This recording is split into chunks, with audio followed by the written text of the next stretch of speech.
कहते हैं घी निकालने के लिए उंगली टेढ़ी करनी पड़ती है। ऐसा ही कुछ हुआ है। 12 घंटे में कनाडा आखिर घुटनों पर क्यों आ रहा है, जानेंगे भारत ने ऐसा क्या किया है। तो वहीं दूसरी तरफ रूस क्या मजबूरी में ले रहा है भारत के लिए फैसला। फ्रांस और अमेरिका की वजह से रूस ने क्या फैसला लिया है। हालांकि जो फैसला लिया है वो भारत के लिए संजीवनी से कम नहीं है। जानेंगे रूस के एक संजीवनी ने कैसे पूरा खेल पलटा है। जियोपॉलिटिक्स में धमाल मचा हुआ है। आइए जानते हैं इन खबरों को विस्तार से। कहते हैं बापे पूत प्राप्त घोड़ा, कुछ नहीं तो थोड़म थोड़ा। जस्टिन ट्रूडो के पिता पियरे ट्रूडो ये वो शख्स था जो खालिस्तानियों को समर्थन देता था। किस समय? जिस समय इंदिरा गांधी थी भारत में प्रधानमंत्री और वो था कनाडा का प्रधानमंत्री। उस समय इंदिरा गांधी सरकार ने आरोप लगाया था कि पियरे ट्रूडो खालिस्तानियों का समर्थन करता है। हालांकि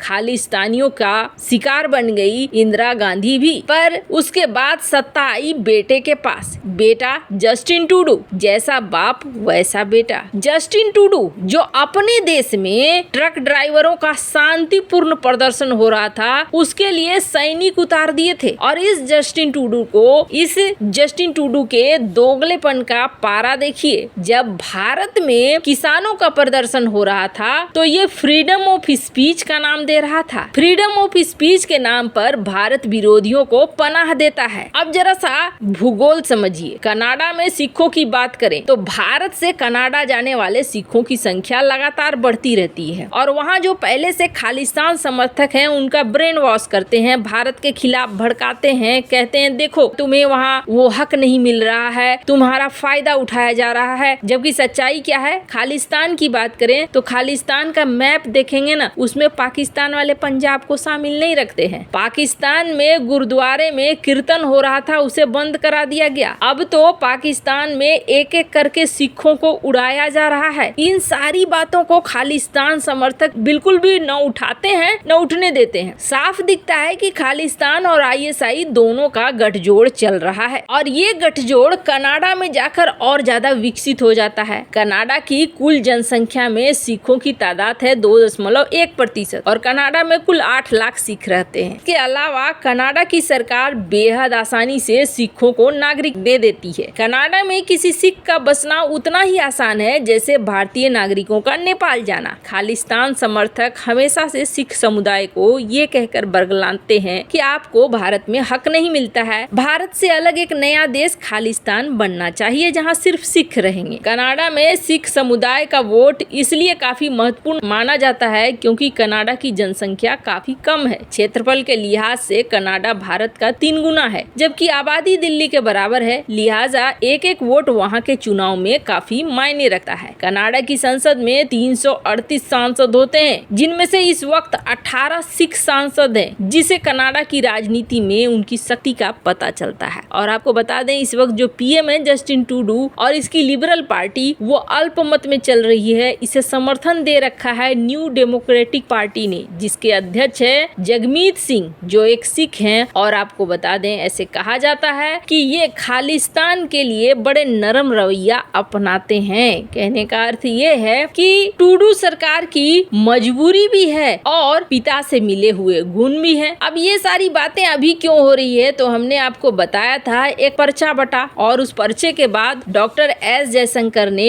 कनाडा को भी चेतावनी दी और कई अन्य देशों को भी चेतावनी दी कि कोई भी इन्हें जगह न दे। अगर ऐसा कुछ होता है तो हमारे रिश्ते उस देश के साथ खराब हो जाएंगे। खालिस्तानियों को लेकर कनाडा भारत के साथ डबल गेम खेलने में लगा है। फ्रीडम ऑफ स्पीच के नाम पर कनाडा जिस तरीके से भारत विरोधी अभियानों को खुलेआम समर्थन दे रहा है, फ्रीडम ऑफ स्पीच के नाम पर कनाडा जिस तरीके से भारत विरोधी अभियानों का समर्थन दे रहा है, इसने भारत और कनाडा के संबंध खराब करने शुरू कर दिए हैं। अब जब भारत ने डिप्लोमेट्स वाली बात बताई है और धमकी दी है तब कनाडा की विदेश मंत्री का रिस्पॉन्स आया है और विदेश मंत्री ने कहा कि जी नहीं, हम बिल्कुल भी बर्दाश्त नहीं करेंगे हमारे डिप्लोमेट्स के साथ अगर इस तरीके से कुछ भी होता है तो, और इस तरीके का सामग्री हम बिल्कुल पसंद नहीं करेंगे, हम सुरक्षा देंगे डिप्लोमेट को। खैर जहाँ एक तरफ ये सब कुछ हो रहा है तो वहीं दूसरी तरफ भारत का इसरो एक परीक्षण इन्होंने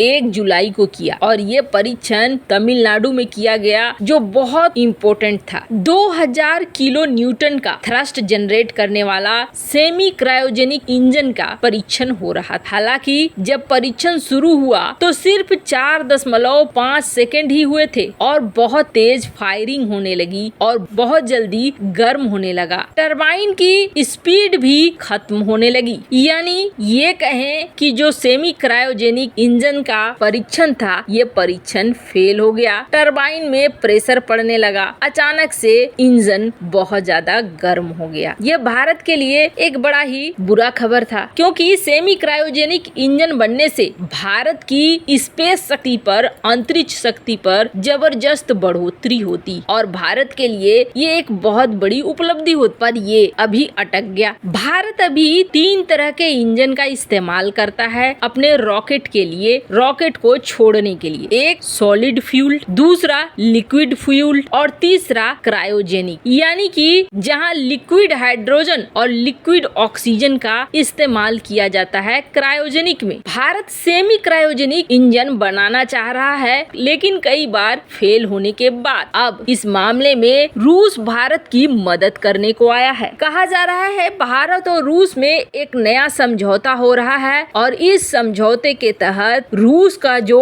RD-191 semi cryogenic rocket engine है इसकी टेक्नोलॉजी रूस ट्रांसफर करेगा भारत को। और कहा जा रहा है कि मेक इन इंडिया कार्यक्रम के तहत इसे भारत में ही बनाया जाएगा। भारत का जो भारी भरकम रॉकेट है LVM-3 इसको छोड़ने में ये सेमी क्रायोजेनिक इंजन बहुत बड़ी भूमिका निभाने वाला है। और आपको बता दें बहुत लंबे समय के बाद रूस इस चीज के लिए राजी हुआ है। वैसे तो कहा जा रहा है अमेरिका और फ्रांस जिस तरीके से भारत की मदद कर रहे हैं, रूस देख रहा है कि एक पार्टनर अब अमेरिका और फ्रांस पर ज्यादा निर्भर हो रहा है। ऐसे में रूस ने इस टेक्नोलॉजी को दोस्ती के अलावे कूटनीतिक रूप से भी जरूरी समझा है देना। वैसे आपको बता दें RD-191 इंजन बनाने के बाद भारत इसे दुनिया भर में बेच भी सकता है और ये भारत के लिए बहुत फायदेमंद होगा। खैर इन सब मामले में आपकी क्या राय है कमेंट कर जरूर बताएं। जल्द मिलते हैं अगले वीडियो में नई खबर के साथ।